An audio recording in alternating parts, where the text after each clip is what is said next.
right, welcome everybody to another episode of Under the Dome. I'm your host, Alan Orrick, here with once again, with my partner, Sean Williams, and our special third guest host, Mr. Bob Rose. I saw Will poke his head in there for a second, so I think he was curious what was going on.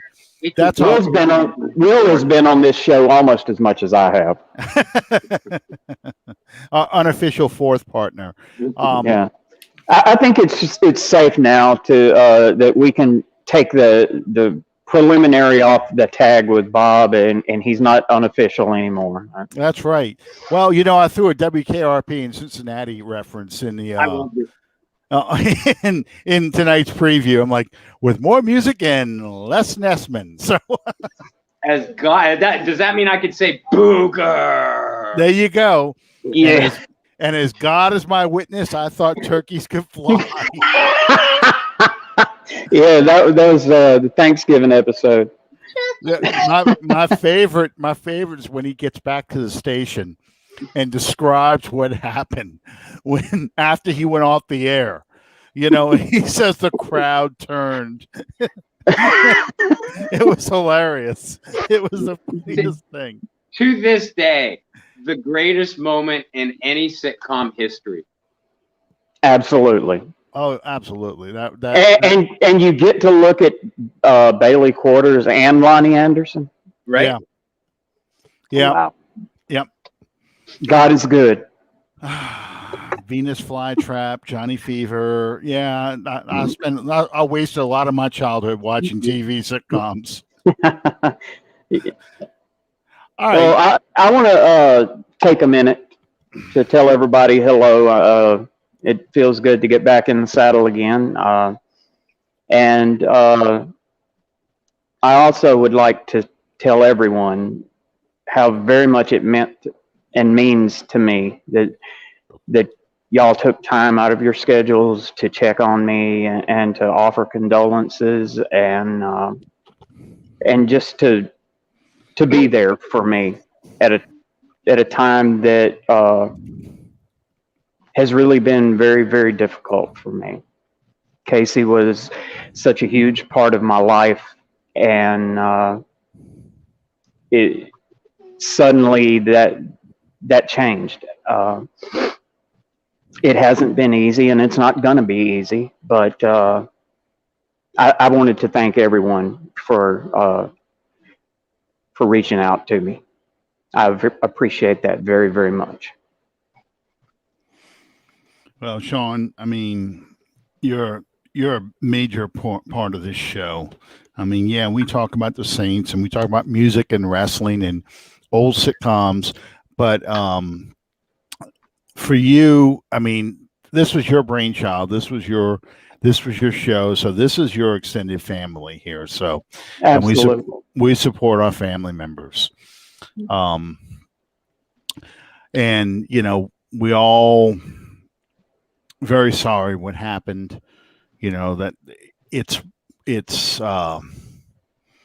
always difficult to deal with the loss of a loved one, but to have it happen suddenly like that, I mean, it makes it even worse. So yeah. There's a lot of things in life that I don't understand, and part of growing up and becoming a man, you realize that there's some things that you'll never understand, and you're never meant to understand them. And that's kind of where I am right now. Well, there's a line, me, and I like to quote movies. There's a line in a movie, Indiana Jones and the Kingdom, the Crystal Skull, and it always stuck with me. He says, we've reached a point in our lives now where life stops giving us things and starts taking things away. Absolutely. And that line has always stuck with me. Yeah. Especially when you lose loved ones, anything from a pet to someone as important as obviously Casey was to you, a parent, that kind of thing. I mean, we're all hitting that age now, and we're reminded of our own mortality when that happens. Absolutely. So Jerry's on. That's good. Jerry says, welcome back. Thank you very much, Jerry. Speaking of, this is a hell of a segue, but speaking of figures that have passed on or people who have passed on, yesterday, this is what I kind of had the show theme tonight. Edwin Edwards passed away. Colorful figure in Louisiana history. That's a polite way of putting it. Listen, he is so crooked, they're going to have to screw him into the ground. That's my grandfather would have said something like that. Yeah, I mean, my family couldn't stand him. I never liked him. But the funny thing about Edwin Edwards is you could hate his guts, but you could sit there and tell stories about this man like he was a long lost relative forever. You know, we voted. Go ahead. I'm sorry. I'm from the northeastern part of the state, obviously, and you probably knew of him and knew things about him that the stories and stuff that never quite reached this far away. But there was one thing that always stuck out about Edwin Edwards to me was he like I said, he was crooked as a dog's back leg, but everything that he did for the most part was to benefit this state. And himself too. Yeah, well, I mean, that goes without saying, but he was like the second coming of Huey Long. Yeah, that's who I compared him to, Huey and Earl Long. Yeah. Because it was, like the old Bugs Bunny cartoon, 1 for you, 1, 2 for me. 1 for you, 1, 2, 3 for me. It's that that's the kind of person he was. But I was just going to say, we could tell stories about his one-liners forever. One of my personal favorites, and I voted for the man, was not Edwin Edwards. I never voted for Edwards. And for those wondering about in the 1991 election between Edwards and Duke, I voted for Buddy Roemer, and that was my vote. Roemer didn't make the runoff, so I did not vote in that governor's race. I just refused to do it. It's the only governor's race I never voted for since I've been 18. I voted for Buddy Roemer. That was my choice. He didn't make the runoff, so you know what? That I did my vote, so I can still bitch. I voted. You can't that's a situation where you can't justify voting for either one. Oh, no, I couldn't. But back in 1979, Dave Treen was running for governor against Edwin Edwards. And I'm sorry, this was 1983. This Treen won in 79. But in 83, he ran for re-election. Edwards had 2-termed out, but he could run for a 3rd term, and he did. And one of his one-liners against Dave Treen was, Dave Treen is so slow that it takes him an hour and a half to watch 60 Minutes. And I tell you what, that's a good zinger. It's a good zinger, and poor Treen, he was the opposite of Edwards. Edwards had charisma. Edwards had the one-liners. Edwards had the personality, and he was crooked.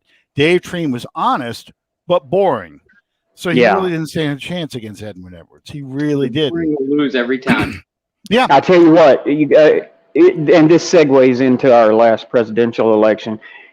I have come to realize where Biden came from. He used to be an actor. Yeah. I promise you, go back and watch Deliverance, the kid at the beginning. I swear that's Joe Biden. Playing dueling banjos? Yeah. Yeah. Yeah.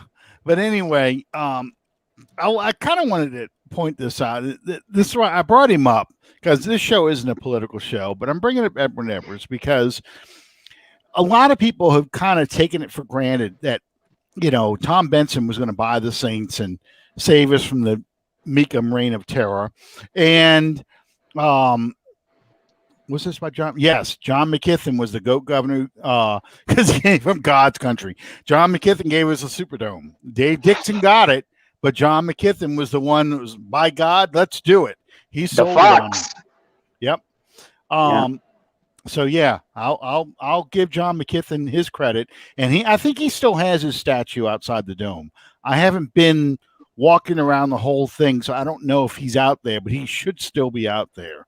But yeah, in 1984, Marcus Williams. We'll talk about that. But anyway, in 1984, Mecom was tired. Mecom was frustrated because they didn't make the playoffs in '83, and I think he knew that Bum Phillips had kind of played out his string based on all the moves he was making. He was basically bringing in every Houston Oilers player that was on the 78, 79 teams that lost to the Steelers in the AFC Championship. He had a good draft class, but he didn't make it. They didn't get to the playoffs. So he knew Bum was burnt out, and he was frustrated. He was tired of, facing the possibility of a rebuilding program. So he was going to sell the team. Well, 84 was interesting in Louisiana, or New Orleans specifically, because you had the World's Fair. Yep. Mm-hmm. That went bankrupt. They didn't get nearly the amount of people they were supposed to get, and it cost the city a fortune. In the long run, it was a benefit for the city. But at the time, it was considered a boondoggle. It was a waste of money. The Breakers were here in 84, I think the summer of 84, and then they moved. They came from Boston, went to New Orleans, then went to Portland in those 3 seasons in the old USFL. Yeah.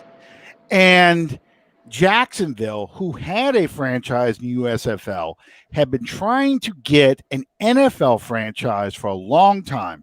If you watch the special, I think it's about the Baltimore Colts marching band, but it really becomes a history of the Colts. Mm-hmm. They talk about how Irsay, the dad, not the current owner, I think that was Robert Irsay was the current. Yeah. Okay. He was so aggravated by Memorial Stadium. He wanted a new stadium. He was openly flirting with Jacksonville, and Jacksonville put up this huge billboard that says, "Welcome, Jacksonville Colts." Mm-hmm. And they were giving him the red carpet treatment and everything, and they got jilted. The Colts ended up going to Indianapolis in the middle of the night in 1983 instead of going to Jacksonville. So in 84, here's Jacksonville pissed off they didn't get the Colts. So John Mecom and Bum Phillips come into town basically to say, you know what, we'll move the franchise here. You find an owner, we'll move that franchise here. And the Pritzker family out of Chicago was a very wealthy family, pretty much was going to give Mecom the money he wanted. Mecom, I think, asked for $70 million. He only bought the team for $7 million in '67, and I think he was asking $70 million in 1984 for the club. And it was a very real deal. This was going to happen. And Edwin Edwards stepped in and started maneuvering things and trying to manipulate John Mecom, saying, "Oh, you can get more money than that. We'll make it, we'll work out some things. We'll get rid of the rent on the dome. You won't have to pay rent on the dome. We'll get rid of the 14 cents amusement tax, which was killing concerts at that time. If you ever notice in concert tour dates back in the late 70s, early 80s, it was always like Mobile, Houston, Dallas, Oklahoma City, Tulsa. Oh, yeah, maybe New Orleans. We don't know if we're going to go there or not because they had an amusement tax placed on everything. Wow. It's why the Jazz left in '79. Well, mm-hmm. part of the reason the Jazz left.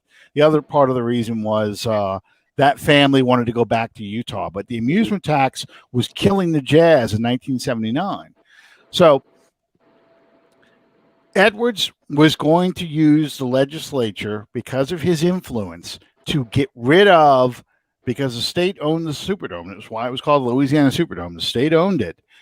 Get rid of the rent that Mecom had to pay, and also get rid of the amusement tax. So with this as a background, the failure of the World's Fair, Saints going to move, what happened to the Breakers, what's going on with the USFL, all these issues. And the Pritzkers talking about buying this team and moving to Jacksonville. Edwin Edwards pulls him in, pulls Tom Benson in. Gets Tom Benson, a bunch of people he's never met before, to become the new ownership group, with Benson being the majority owner. So when you guys see that footage of Benson standing in front of the car dealership, and Benson's going, here's a developer here, and here's this guy here. He doesn't know these people. This is all Edwin Edwards' people. Edwards put this deal together. And there's Edwin Edwards sitting at the table with the big grin on his face.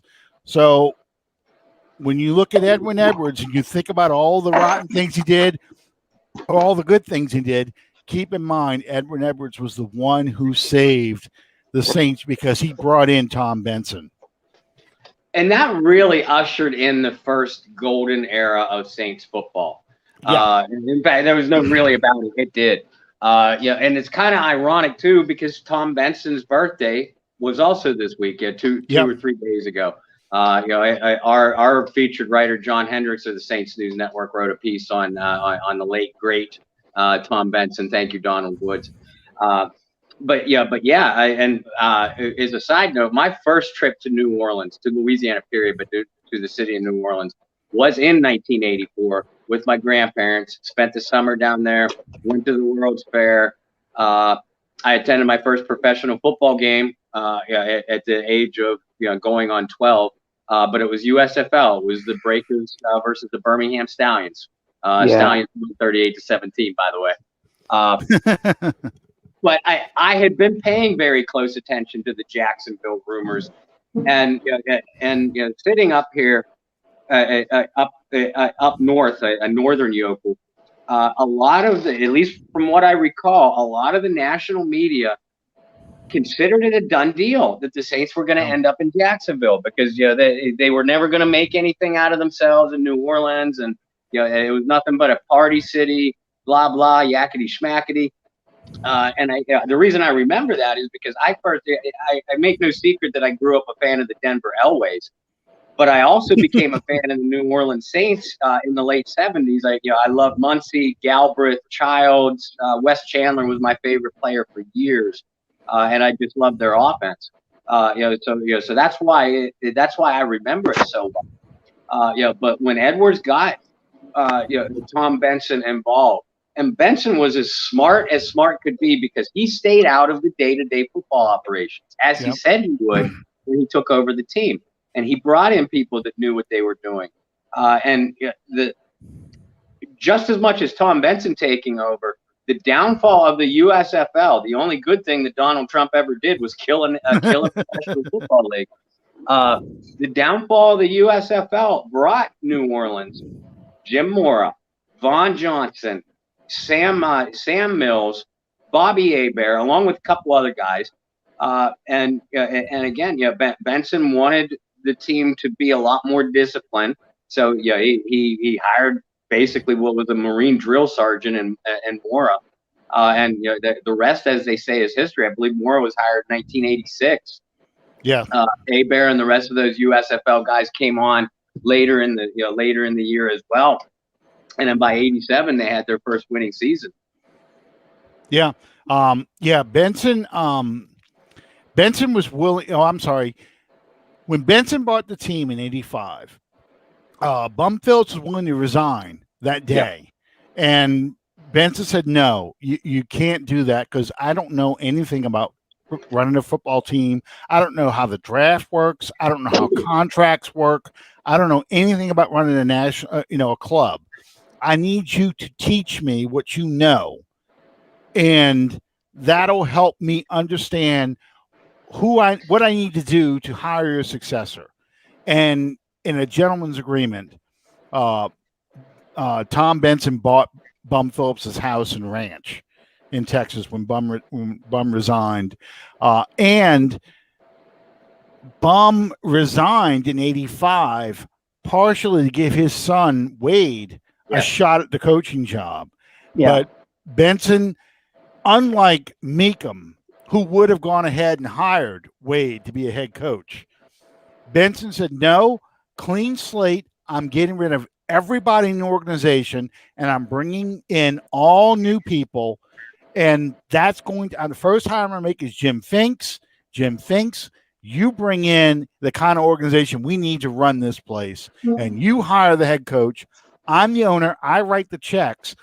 I will be consulted what you do, but this is your team. This is what you do. And it was a dramatic difference from the Mecom years. Dramatic. Finks was a brilliant man. You know, the only problem that Finks had, and this is I'm gonna throw this in a second. The only problem Finks had was the league was changing, and he did not adapt well to the change. This was not the 1960s in the early 70s when Finks was running the Minnesota Vikings and the Chicago Bears, where you basically could stonewall people, and you can write cheap contracts because they weren't going anywhere. These players weren't like that. You had a lot of players, like you mentioned, all those USFL players. When the USFL came into existence in 1982, you started to give players an option what they wanted to do. They could go, they don't have to go to the CFL. Now they can go play in American football stadiums. And yeah, it's to little crowds. And, you know, the biggest problem, there was a lot of problems with the USFL. And it's, you know, Trump did his own terrible things with it because he thought he could force a merger. Right. So he could be an owner, get the Generals into the NFL. Yeah. And it just wasn't going to happen. You needed to be patient. And that's one of his vices. He is not patient. But they had unstable ownership across the league. I mean, that's why the Stars, even though they were in all three USFL championships, went from Philadelphia to Baltimore. You know, the Breakers we talked about with the 3 cities in 3 years. You had teams fold. You had teams merge. You know, so there's a lot of problems with that league.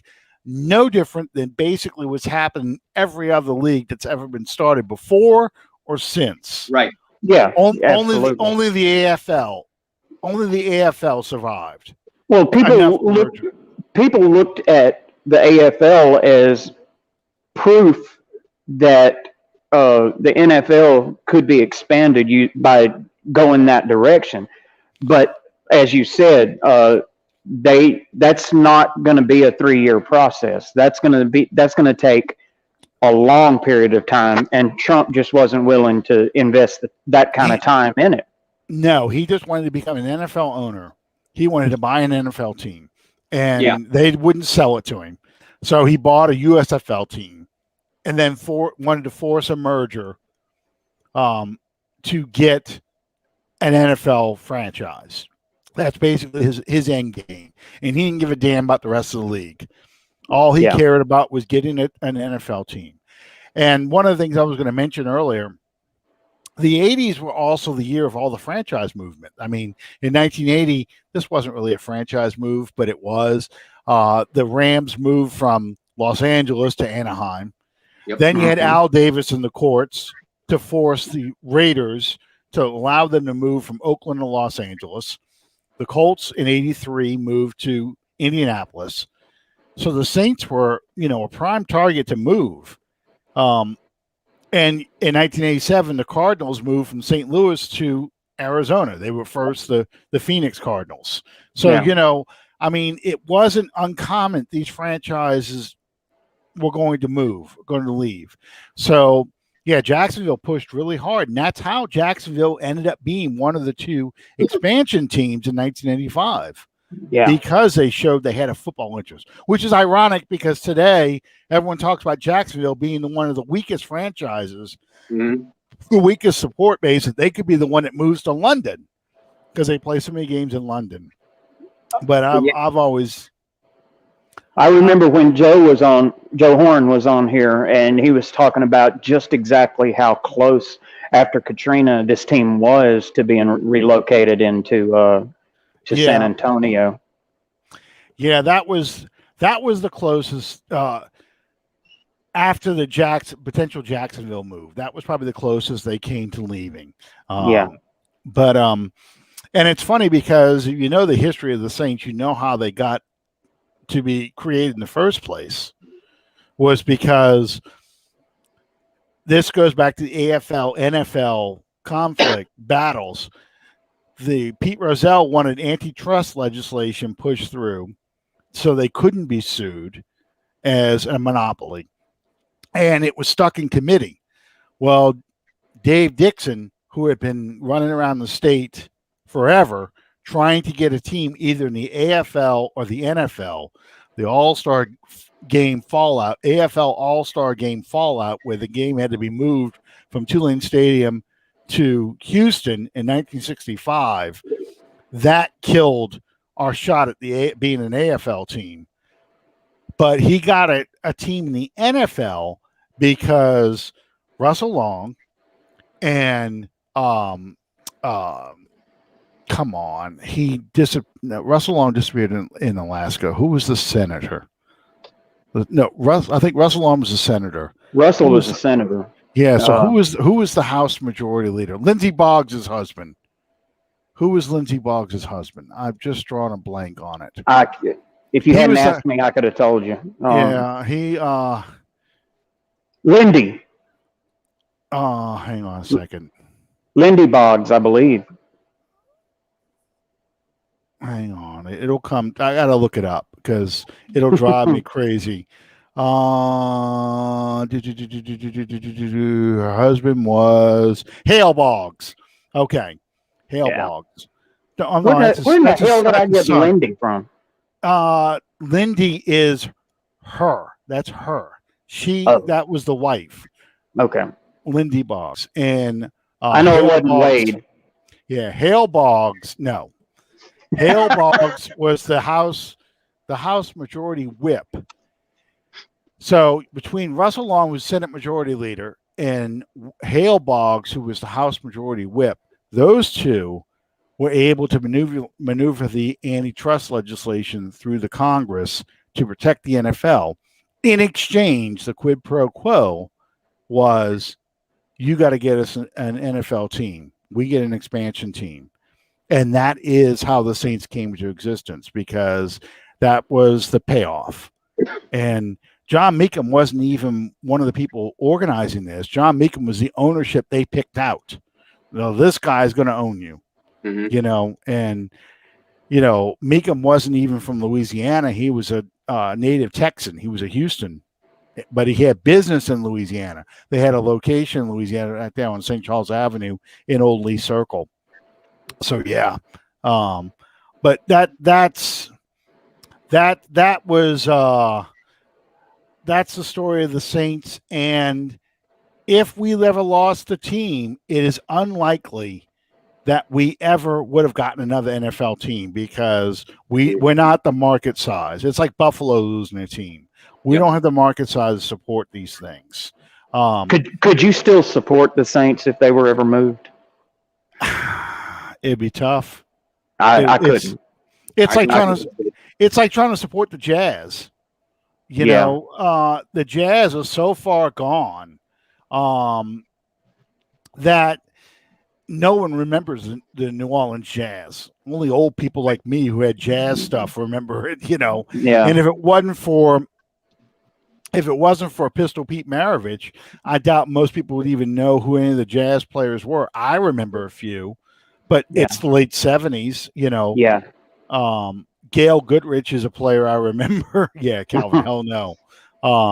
So yeah, it would be hard, because once enough time has passed and you have a roster and coaching staff and all who've never been in New Orleans, if the team left, it would be an alien team to me. I would end up being a Chiefs fan or a Packers fan or a Steelers fan or some small market team like that. Not the Packers, man.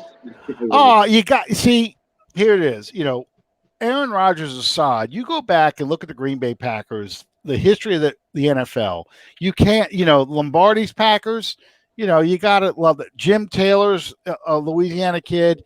That's the when I think of the Packers, I think a lot about Lombardi's Packers. So, do you think that when we play them on opening day, that Rodgers is going to be there? Yes. Yeah, I do now. Absolutely.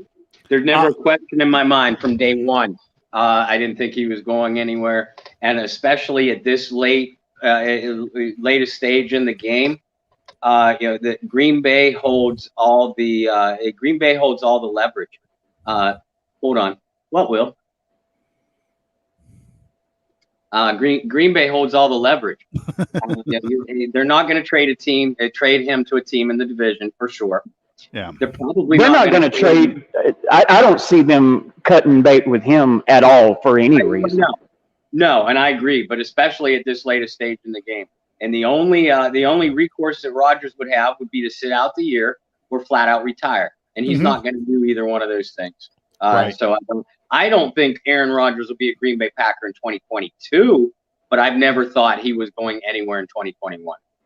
No. And if they trade him, they're going to trade him to an AFC team, somebody like the Jets or someone like the Bengals, a team, maybe even the Raiders. Stick him somewhere where they'll never have to see him again. Mm-hmm. It's that's where they're going to send. They're not going to send him to an NFC team. That's for damn sure. But I mean, it's absolutely ludicrous to even consider that a team is going to trade away the last year's MVP. They're not going to do that. Well, it would be one thing if they had an Aaron Rodgers equivalent already on the roster. Yeah, that's what they did. The only way I could see that happening would be like the Favre to Rodgers or the Montana to Young. Mm-hmm. And to my knowledge, Jordan Love never played a snap last year. He hasn't. And I think if they felt like Love was ready to be the franchise quarterback, they would have traded him. They would have traded him already.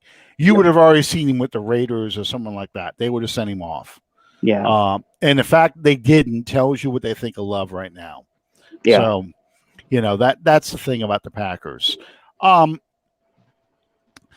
anyway, I lost my train of thought. I was getting ready to say right before you brought up the Packers. Now I remember. Okay. So we're now 2 weeks and about 3 days away from the Saints' first practice. Their first practice, I think, is July 30th. I think they have to report to camp on the 28th. I don't know if the rookies still report a few days early or not. Let me look at the schedule again real quick. They do. Rookies and injured veterans can report by the 25th. Okay. All right. So we're roughly about 2 weeks away from the beginning of training camp. Yeah. The schedule came out.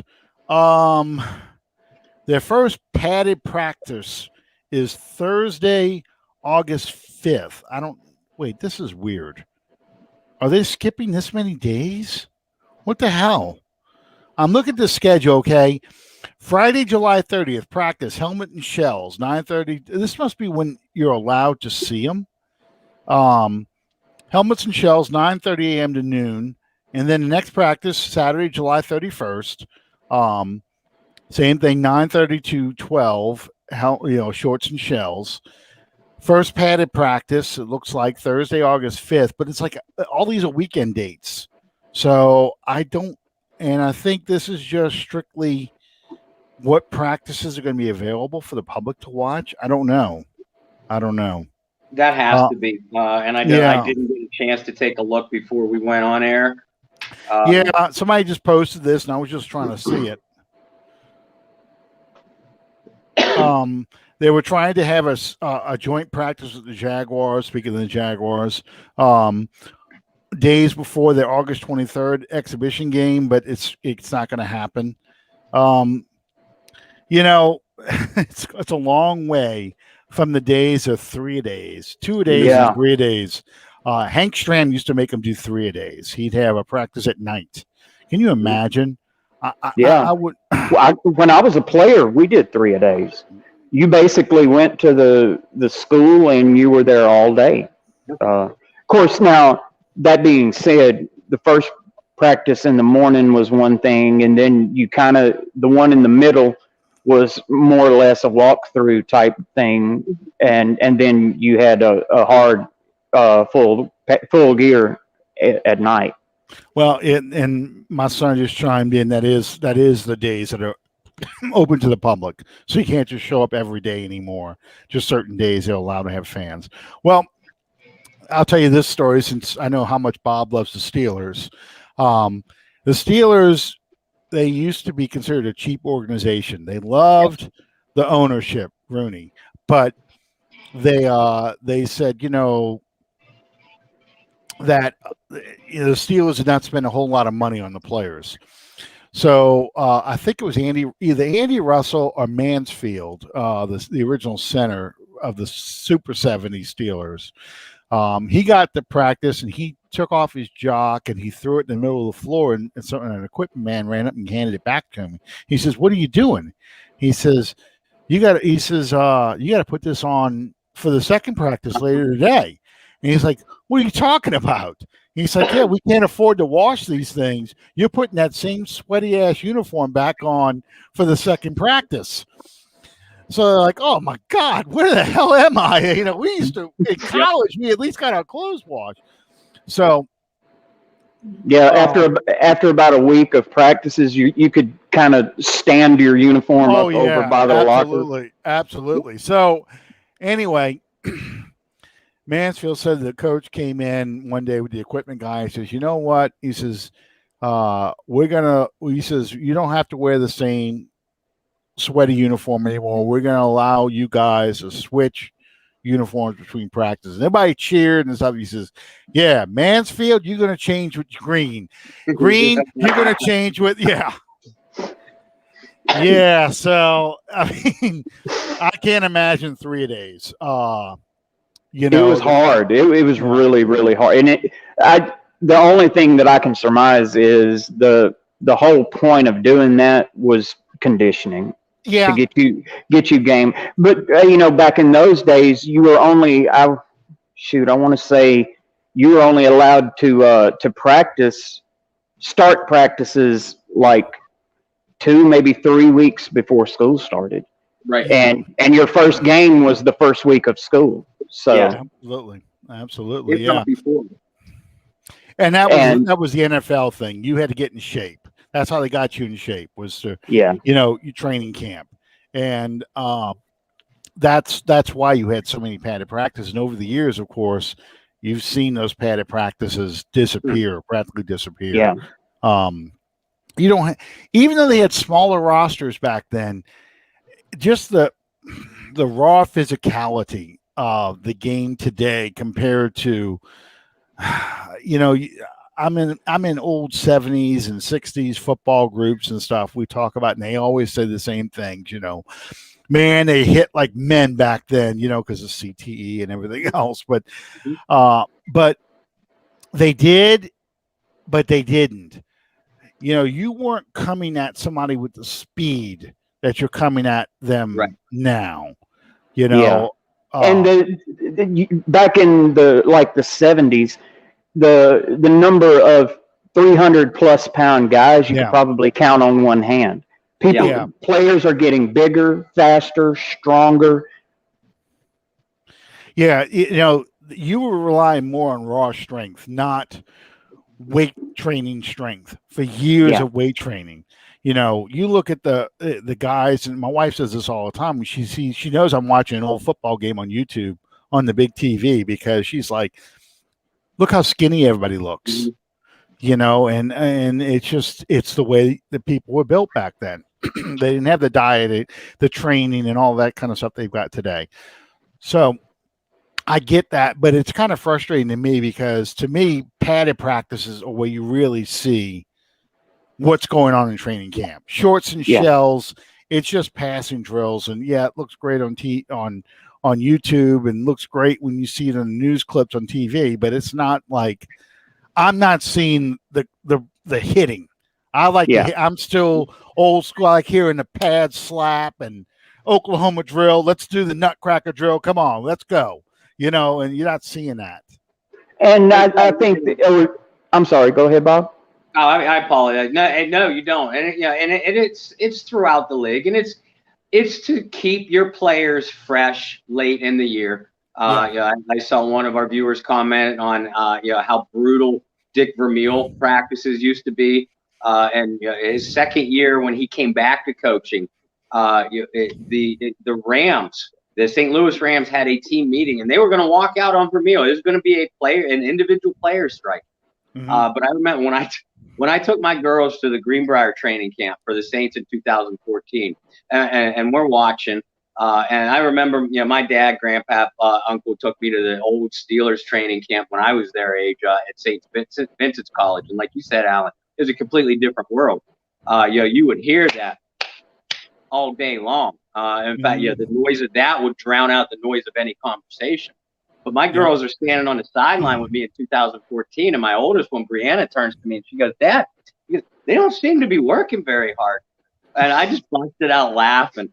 And of course, I couldn't go into the intricacies of why. But we understand it. I mean, even as seasoned as the three of us are, we know the reason behind it, that you want to keep, especially your star players, A, healthy, but B, you want them to be as fresh as possible for the stretch run, because these athletes on average, they train all year round just for this now. You don't have guys in the 60s, 70s, and even in the early 80s. They'd have jobs in the off season, and then their time to get in shape for football was that 3 weeks of training camp and 3 to 4 weeks of preseason. Yeah, and I think it's important to also remember that your legitimate roster size of 53 doesn't give you a lot of room should one of your major players become injured. There's so many teams in this league that are one injury away from going from a winning program to a losing program. Well, and that's one of the things. The rosters were smaller in the NFL back then, but there were also fewer teams. Yeah. I mean, you expanded from 26 to 28 teams when Tampa Bay and Seattle were brought in 76. And then your next expansion doesn't happen until 1995. So, it's really you only have so many players you can choose from. That's the issue today. You've got 32 teams in the league. Yes. I think that's the count. Yeah. So you think of 54 players on 32 teams, plus a 5 to 7 man practice squad. You're just going to run out of players, quality players. Whereas in the 60s and 70s, you could actually pull qualified guys out of the semi-pro leagues. I mean, that's where Bob Kuchenberg, the Hall of Fame Dolphins center and guard, came from, the old Chicago Owls of a semi-pro league. I mean, that's you could get guys like that. Johnny Unitas was playing semi-pro ball when he got cut from the Steelers. From Pittsburgh.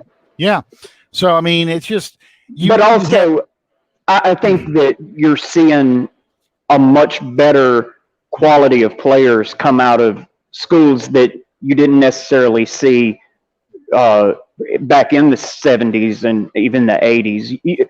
A player can go from a very, very small 1AA or smaller program and make it to the league now much easier than they could back then. Oh yeah, we and Bob can talk more about this as well. But you look at the old AFL, they were the first league to start really going after the HBCU athletes, and because the old joke about the NFL was they only had 3 black players that would play, because you could put those together in a room as a roommates. You didn't have to share rooms with a white player, because if you did 4, then you had to split them up more. And you had 2, that looked obvious. So 3 was the magic number. And I think it was Deacon Jones who used to make that joke. And the AFL started to show that, hey, you know what? You can get some quality players out of Florida A&M, Jackson State, Grambling, Southern, all the historically black colleges, universities. So that opened up so much more. So by the mid-'70s now, the John Stallworths are being drafted by the Pittsburgh Steelers. You're seeing, of course, Walter Payton from Jackson State, Bethea from who went to the Houston Oilers. You had these great players, Hall of Fame caliber players, Hall of Fame players, come out of these schools that weren't getting opportunities before. So, that changed a lot too. That's the other reason why you can have such physical practices, because I lose a guy, I'm gonna get somebody who's a quality player off the streets. I think literally in the fight for their lives, for their professional lives to keep their jobs, because things were so competitive. But you're right, and not only especially the HBC schools, but just a smaller school in general, what we would consider the 1AA or as schools now. That's what made the Steelers of the '70s so great. Everybody talks about that '74 draft. Well, John Stallworth was a 4th-round pick. Chuck Noll wanted to draft him in the 1st round. He liked him that much, and they said, "Are you crazy?" Nobody knows who this kid is, and very few coaches shared film. So they had to talk Noll into drafting Lynn Swann from USC, and that's where the bulk of your high draft choices came from: USC's, Notre Dame's, Alabama, etc. And Stallworth was still available in the 4th round. But they signed Donnie Shell as an undrafted free agent, either undrafted free agent or late round pick in the draft. I think he was undrafted free agent. Yeah. But even Jack Lambert, their 2nd round pick, came out of Kent State. And everybody, you drafted somebody out of Kent State in the 2nd round. Well, Jack Lambert, one of the greatest linebacker defensive players I've ever watched. But it's that kind of thing. Teams that did that in the late '60s, early and mid '70s were trendsetters. And because the Oakland Raiders did it. I hate Oakland, but that was how they built a lot of their roster. I mean, everybody talks about they took the cast-offs, but included in that group of cast-offs were the overlooked players from the HBCs and the school, tiny schools that nobody has ever heard of, because these guys came into the league hungry.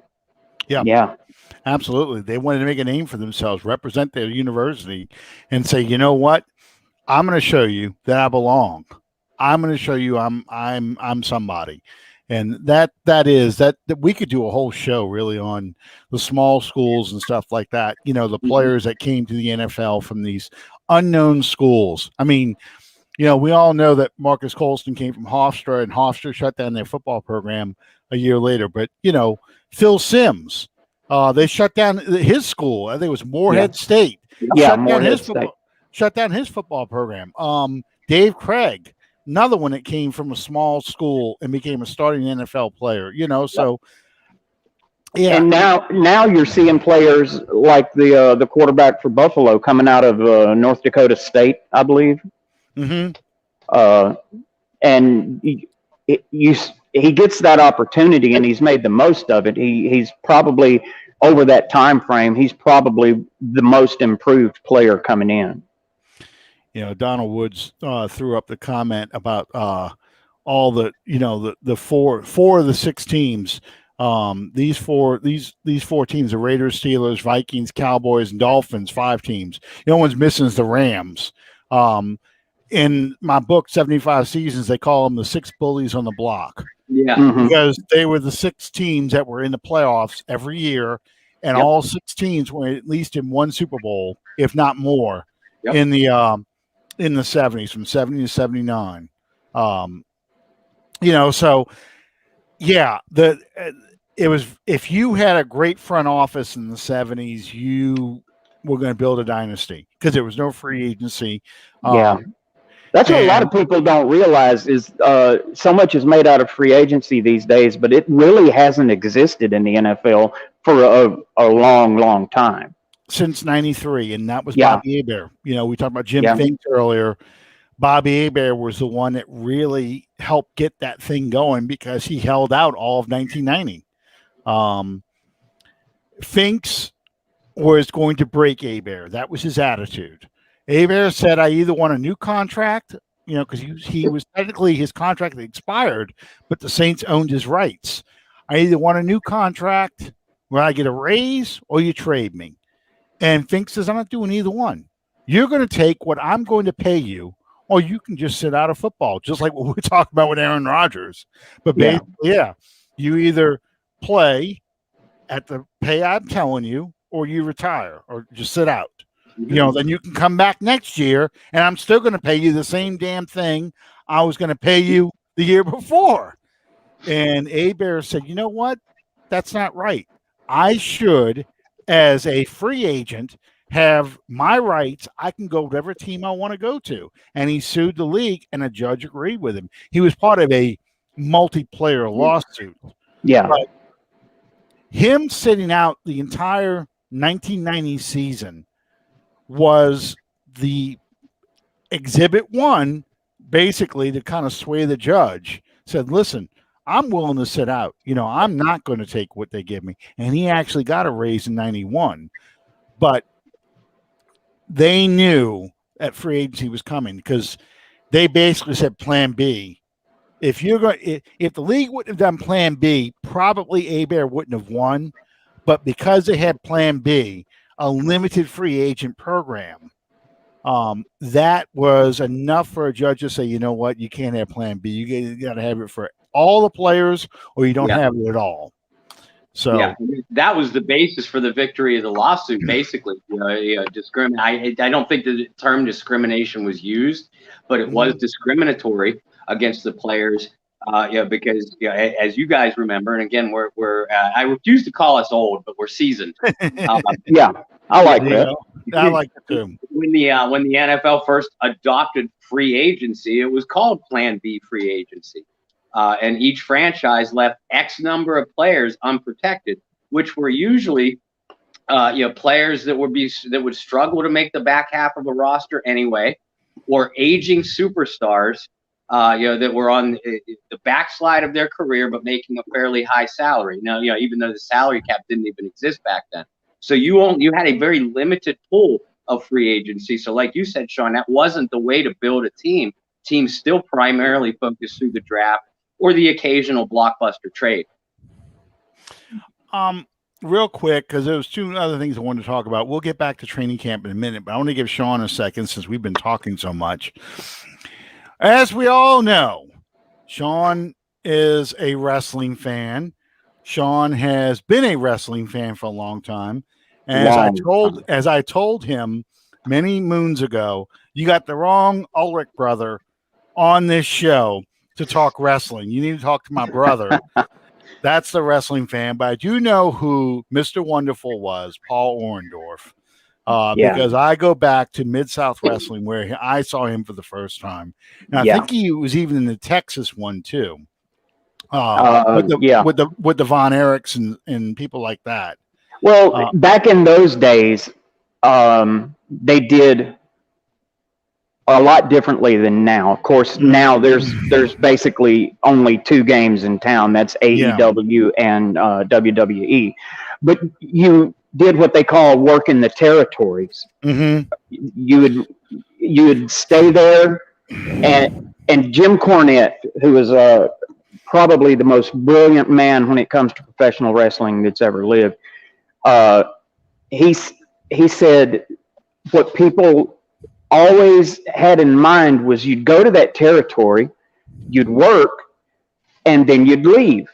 Mm-hmm. And he said the thing you got to remember is if you don't leave, they're not going to miss you.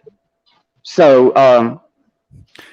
Orndorff probably worked there was a territory in Houston, there was one in Dallas, there was Mid-South, there was Florida, there was Charlotte, and then of course WWE as well.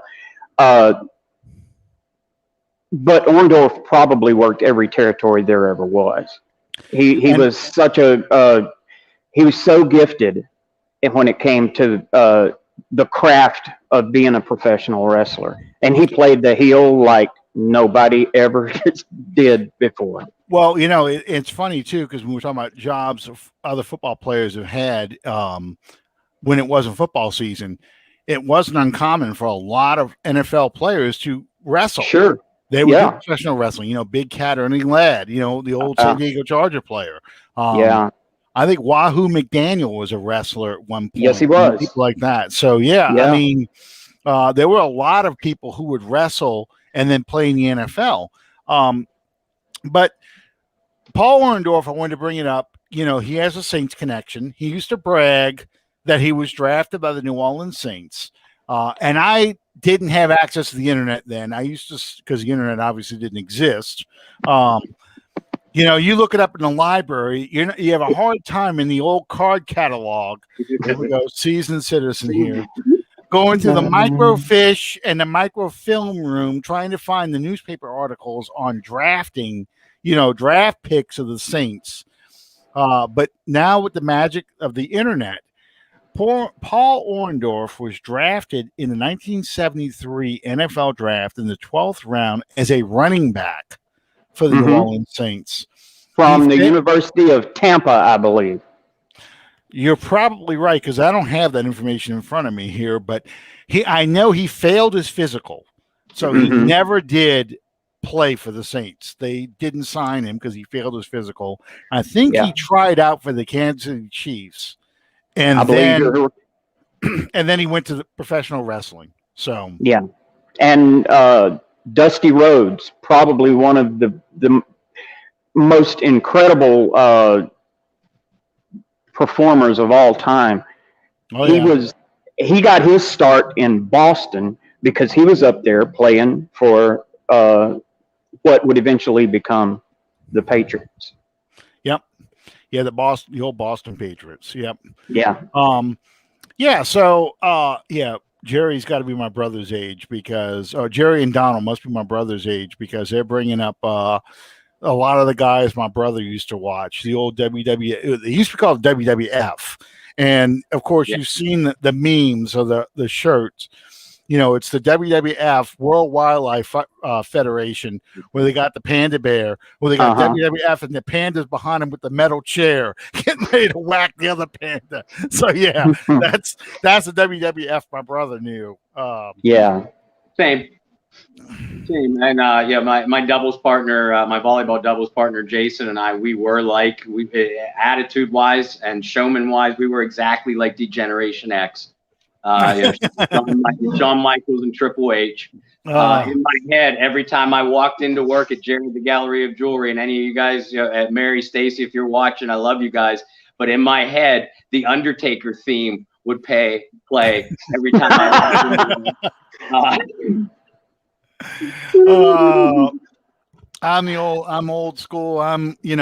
This is for a one fall 10-minute time limit. And they got the old woman, they got three folding chairs in the St. Bernard Civic Center, the Homer Cultural Civic Center, which used to blow me away because that's an oxymoron. Oh, I'm sorry. We'll never get anybody from Homer on this show. But anyway, if the little lady, get him. And, the first and always interacted with the bad guys. Stand up there and just be doing this to them. Well, back then, the late 70s, Iran was in the news a lot. People hated Iran, so the Iron Sheik would come in with Skandar Akbar, waving the Iranian flag, everybody booing him. He'd pick up these dumbbell, like big teardrop looking things, and he'd Indian clubs.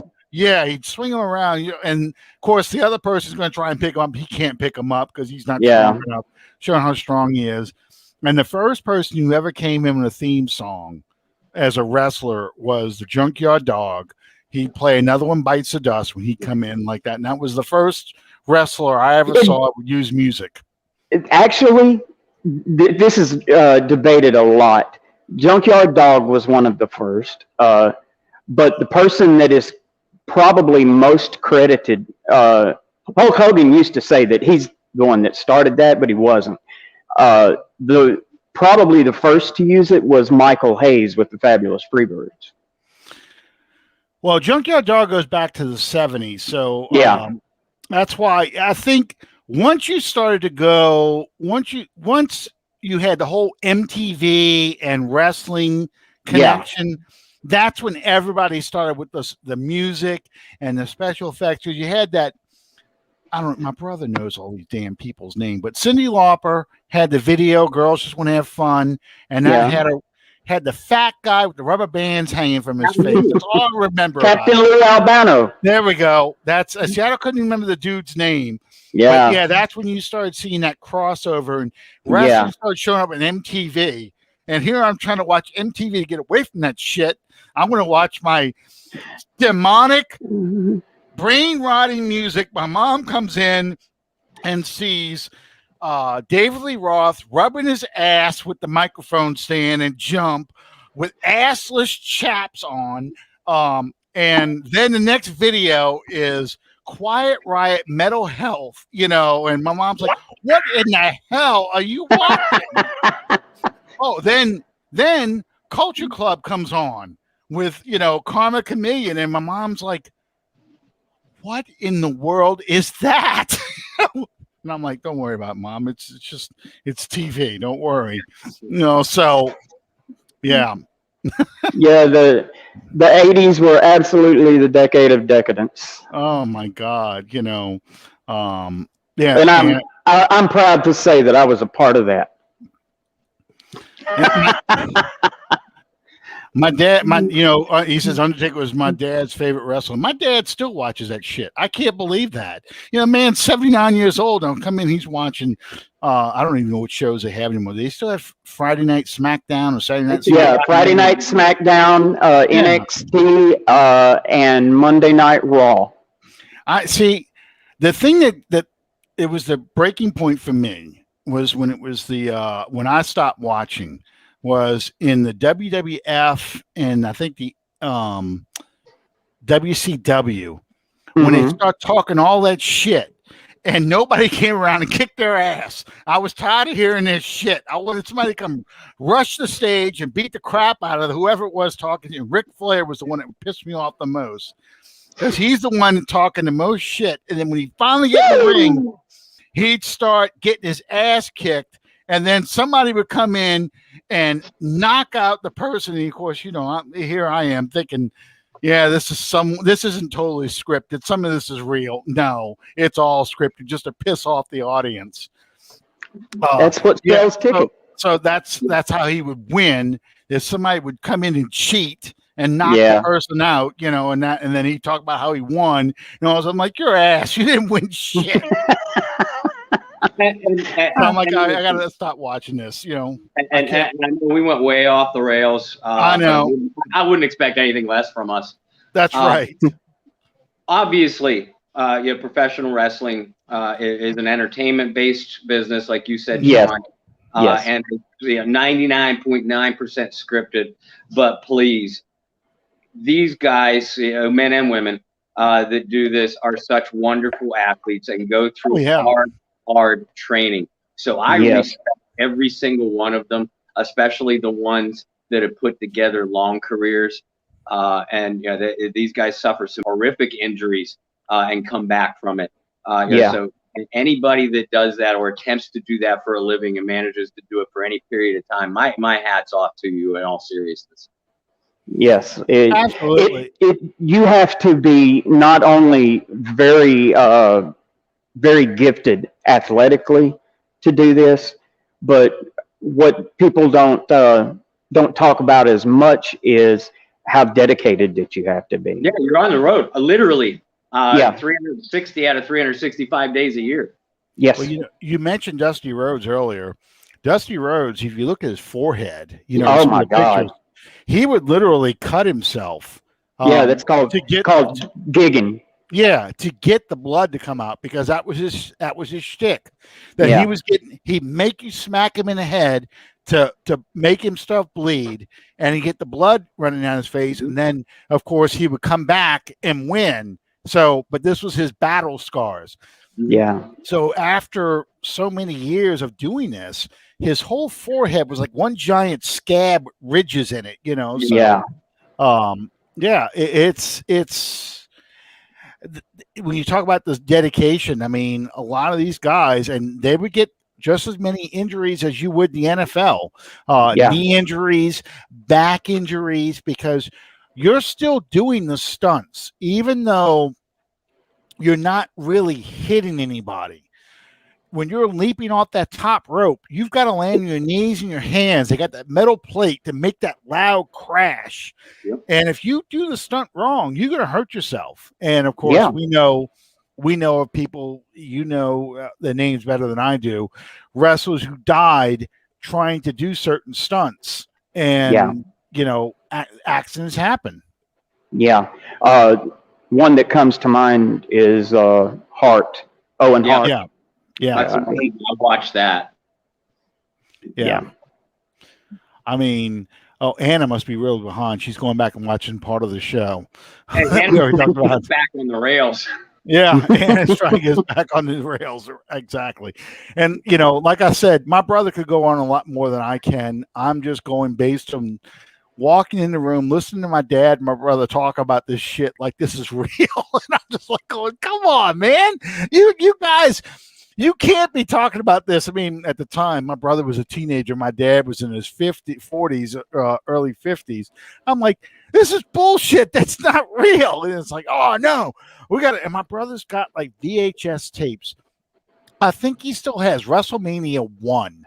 He had videotaped. I mean, to tie this up in a nice, neat little bow, WrestleMania 1's main event included Mr. Wonderful Paul Orndorff. Yeah. So Orndorff and Roddy Piper against Hulk Hogan and Mr. T. Oh God! I knew Mr. T was in the first WrestleMania. I forgot who it was against. Yeah. So I think every teenage kid has to go through the wrestling period for a while. Mm-hmm. That was cartoon violence. That you just didn't get to watch, outside of the Three Stooges, you just didn't get to see that. So now it's so much more entertaining. It's live action superhero stuff, Yeah. So, anyway, last thing, 'cause I know Bob's got to go. It's already 10:07 his time, I think, or 10:11 his time. Real quick, Sean, I'm not going to put you on the spot, but Bob, give me some players since training camp's getting started who you think are going to be on the bubble, and guys that we have to, they really have to have a great training camp to make this roster. And I think there's going to be a few. I'll start with a stretch, and I don't think it's going to happen. But listen, everybody has been talking all off season that this guy Traquan Smith is going to have a breakout year. The Saints are going to have the deep ball back in their game. He's going to have a huge season. I'm on the opposite end of the spectrum, and I make no secret of the fact I hated the Traquan Smith pick when they made it 3 years ago. I hated his film coming out of college. He had alligator arms, didn't have much separation, didn't run precise routes. None of those things have improved. And while I think Traquan does have a very significant edge over the rest of the receiving corps because they're just young, unproven guys, if some of those guys start to step up, and we know, Michael Thomas, Deontay Harris, probably most likely Marquez Callaway, they're all locked in. Mm-hmm. Traquan Smith, I would put as a probable lock-in behind them. But if guys like K'Wan Baker, Juwan Johnson, and Alan, you and I talked about some of these guys last week. Lil Jordan Humphrey, even Jalen McCleskey, who I really like as a shot to make this roster. If a couple of those guys start really outshining Smith in practice, he could be a dark horse candidate to be on the chopping block. Again, I don't think it's going to happen, but we've seen bigger shocks out of this team and out of Sean Payton before. The more realistic guys, I think, on the roster bubble. A running back like Dwayne Washington. Yeah, I know for a fact that this team really likes Tony Jones Jr. They like what they saw out of him last year. I really like Stevie Scott III, their undrafted running back this year from Indiana. Man, you watch his film; he is a bowling ball, between the tackles.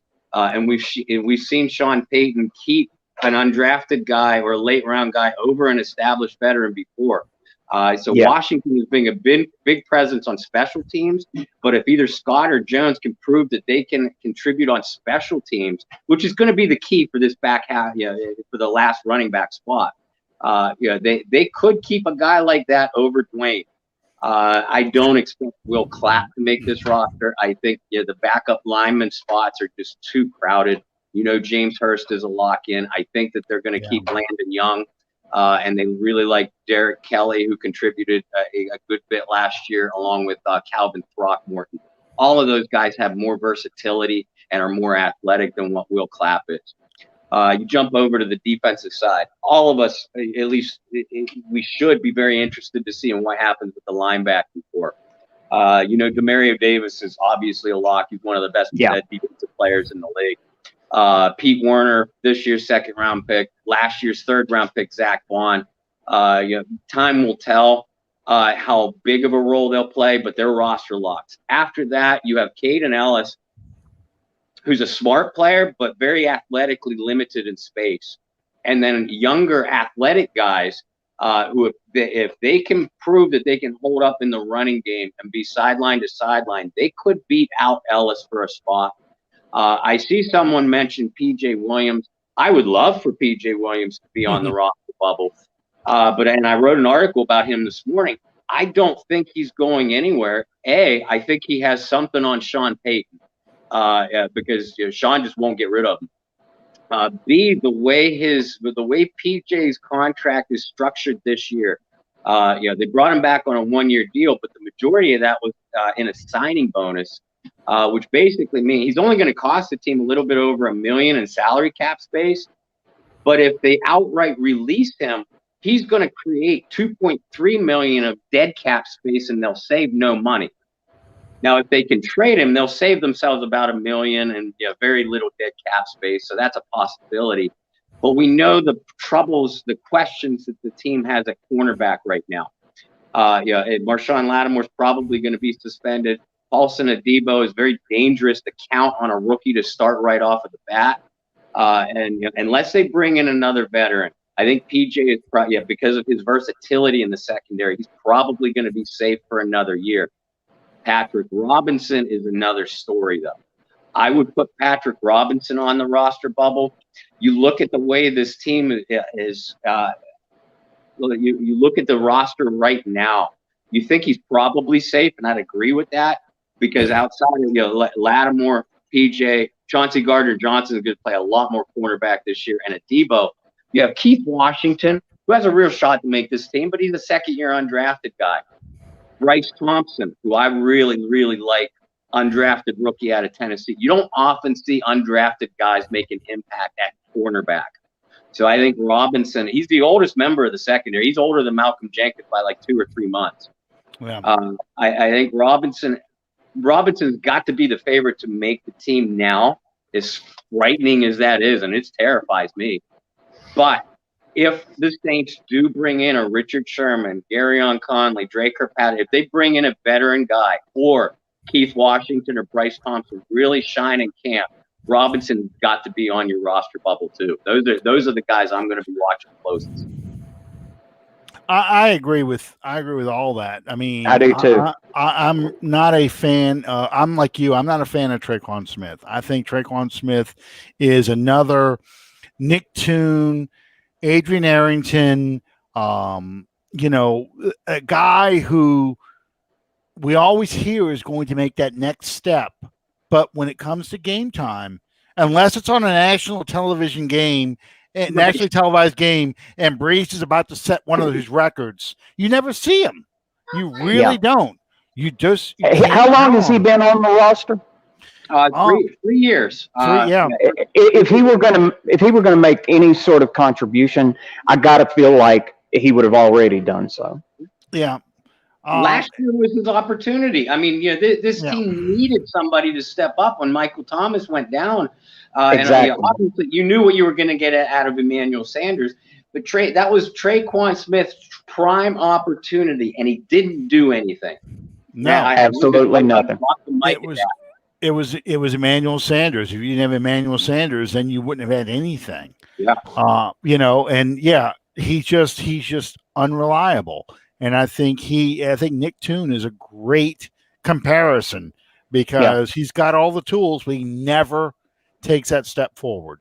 The problem is I don't know where that other receiver is going to come from. Yeah, and that's the issue. I think K'Wan Baker, their 7th round pick, is another guy I think has a real strong shot. But until one of these undrafted or late round young guys, they really have to show that they could do it. So if Traquan is going to end up being cut or traded is certainly a strong possibility. Mm-hmm. At least 2 of those guys, Baker, McCleskey, Jawan, Lil Jordan, at least 2 of those 4 guys really has to consistently show that they're going to make a contribution, not only in training camp practices, but these first 2 to 3 preseason games too. Yeah. So, I mean, that's what I'm going to watch the cut down day, because I think that's when the Saints might make a move on a receiver. Mm-hmm. Cornerback is scary because you think receiver's bad. You really don't have. We were talking about Patrick Robinson being on a bubble. Patrick Robinson, you're starting number 2 cornerback right now. Yep. I mean, unless the Saints are going to go crazy and move Chauncey Gardner-Johnson to cover the outside, which I don't think that's his strength. But I think it's a possibility that they do it. Yeah. I just don't. I mean, do you want to see Ken Crawley out there again? Do you want to see? I'm sorry, you were drinking when you did that. When I said that name, I mean, PJ Williams is more of a safety now than a corner, so you really don't have an outside corner out there. And we've already gone a week now, maybe a little over a week since the signing of actually almost 2 weeks now since the signing of Ramczyk to an extension. They still haven't made a move on a corner, and they don't seem to have any sense of urgency about that. So it's a mess right now. I really don't know. I don't know. Donald's asking about Golden Tate. Golden Tate, that's just another one of those aging receivers. I don't know. You could probably get a few games out of him. I don't know if you're going to get 16 or 17 games now out of him. I agree. Calvin, of course, has a different take. The reality is Tate's somewhere in between that. If you wanted a guy like Golden Tate, they would have kept Emmanuel Sanders. They would have reshuffled the money. A guy to watch for, though, and I'm with you, Alan. I think that if none of these young guys progress the way Sean Payton wants, when we're going to see some names hit the market at cut down day, which I believe is August 31st, or maybe a trade for one.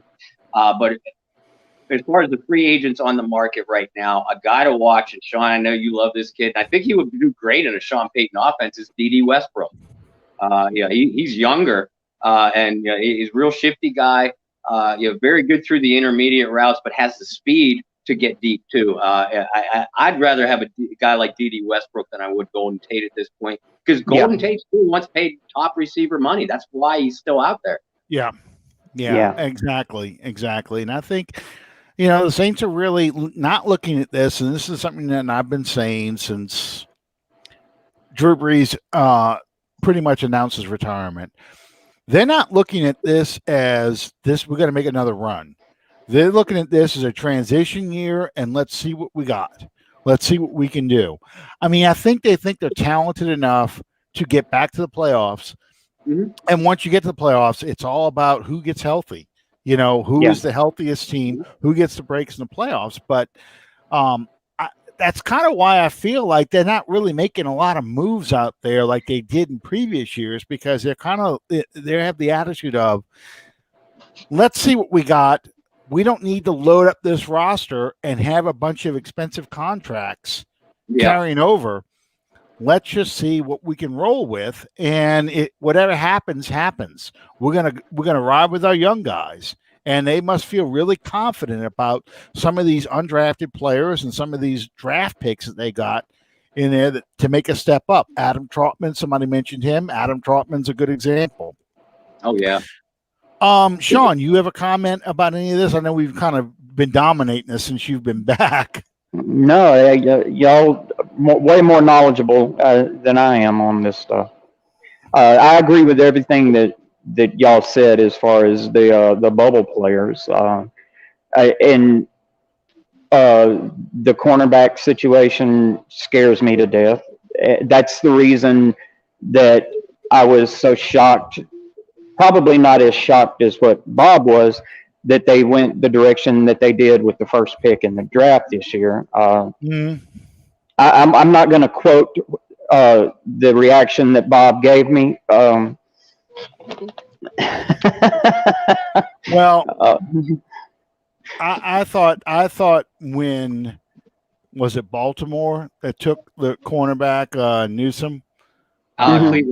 Cleveland. Yeah, Cleveland took him. Okay, I thought when that happened and they couldn't trade up to go get one of those top corners, I think that kind of shifted their entire draft board.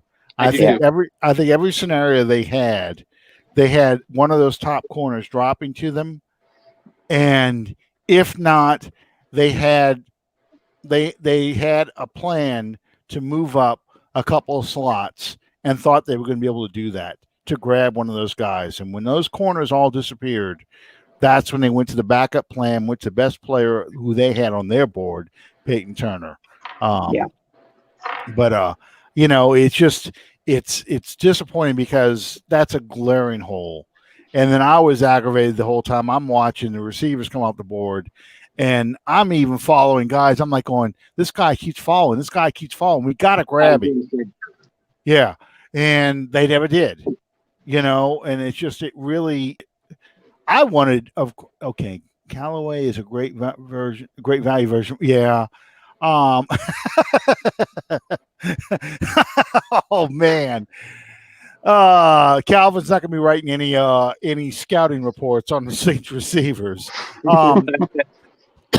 I was just shocked that they did not bring in any undrafted free agents in this year compared to previous years. I really was. It surprised me that how little attention they're paying to the receiving core. Yeah.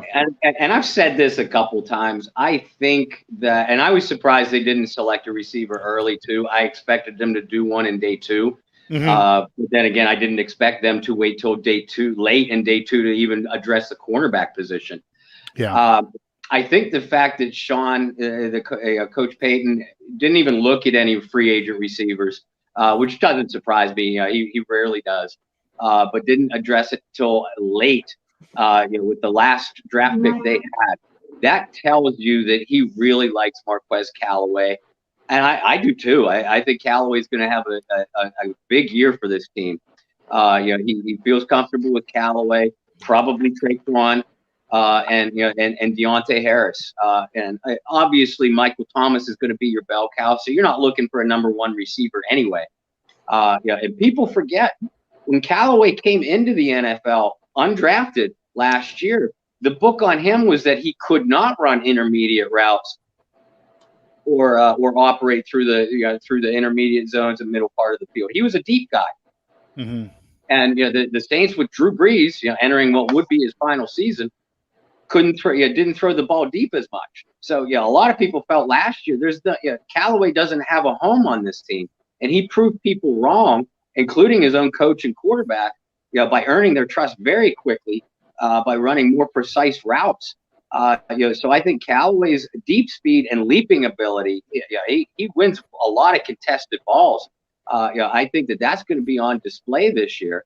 And they were, and you're right, Alan. They were very, the Saints were very targeted this year, and what they did even with their undrafted guys. They just brought in a bunch of guys at positions that we've been talking about that they need. 3 or 4 defensive backs, 2 or 3 defensive tackles.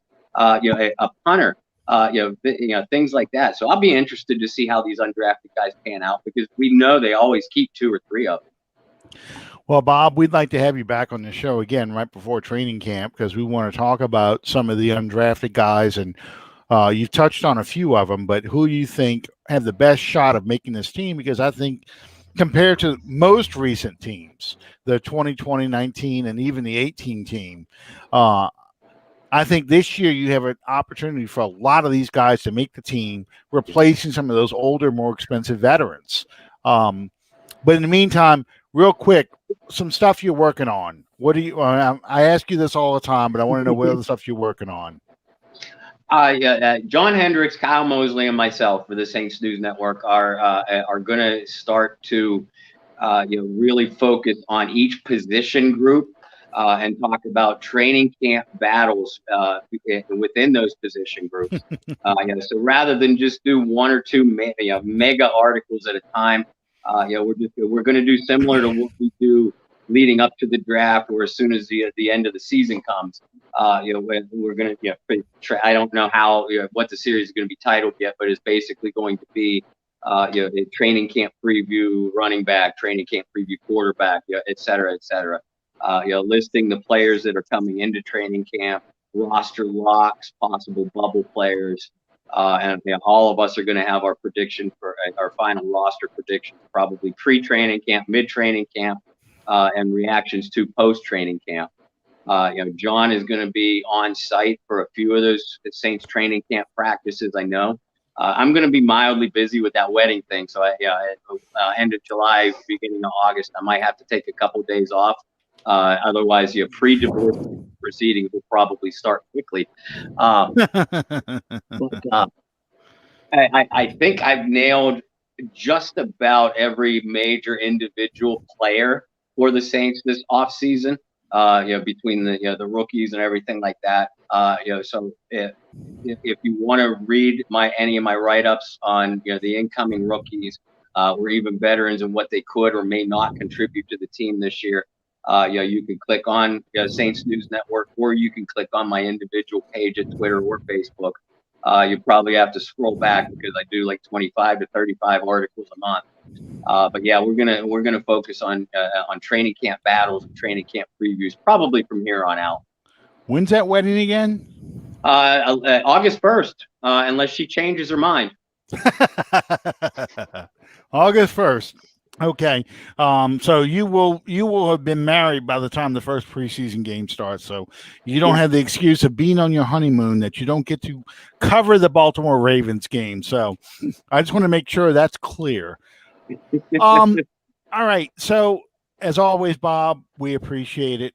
Sean, you have any last words you want to chime in? I know you haven't said very much tonight, but no. Once again, I just wanted to thank everybody. Bob, thank you so much. Alan, you as well, and Anna and Jerry and Chad and everybody that took the time to reach out to me.